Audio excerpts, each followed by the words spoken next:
அன்புள்ள மகர ராசி அன்பர்களே வணக்கம். இந்த வார ராசி பலன்.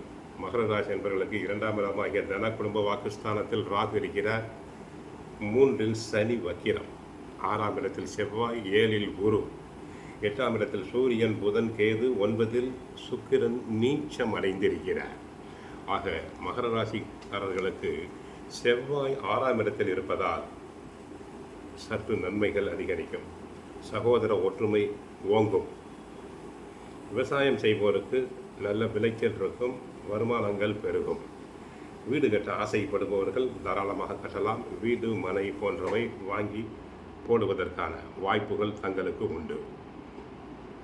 செவ்வாய் நன்கு இருப்பதால் ரியல் எஸ்டேட் துறை என்பவர்களுக்கு நல்ல லாபங்கள் பெருகும். அடுத்து 7ஆம் இடத்தில் குரு சாதகமாக இருக்கிறார். தங்களுடைய ராசியை பார்க்கிறார். வீட்டில் சுபகாரியங்கள் நல்ல விதத்தில் அமையும்.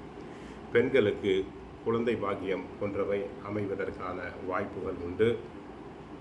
பண வரவுகள் நன்றாக தங்களுக்கு இருக்கக்கூடிய வாய்ப்புகள் உண்டு.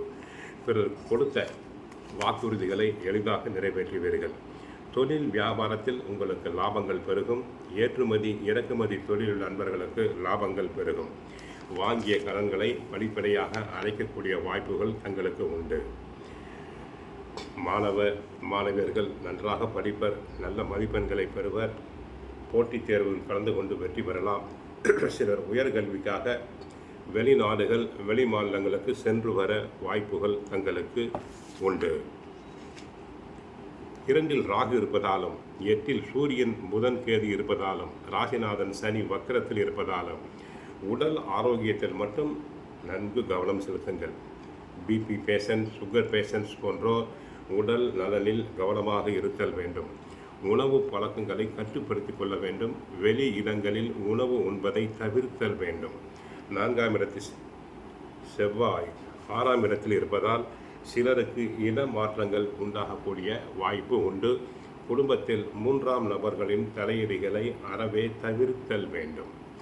மற்றபடி 2இல் ராகு என்பதால் அடிக்கடி மனக்குழப்பங்கள் தங்களுக்கு வர வாய்ப்பு உண்டு. கோவிலுக்கு சென்றால் கிருஷ்ண பரமாத்மாவை வழிபடுங்கள். வீட்டில் தினமும் சுந்தரகாண்டம், பாகவதம், பகவத்கீதை படியுங்கள். வாழ்க வளமுடன், மங்களம் உண்டாகட்டும். ஹரே கிருஷ்ணா, ஹரே கிருஷ்ணா, ஹரே கிருஷ்ணா.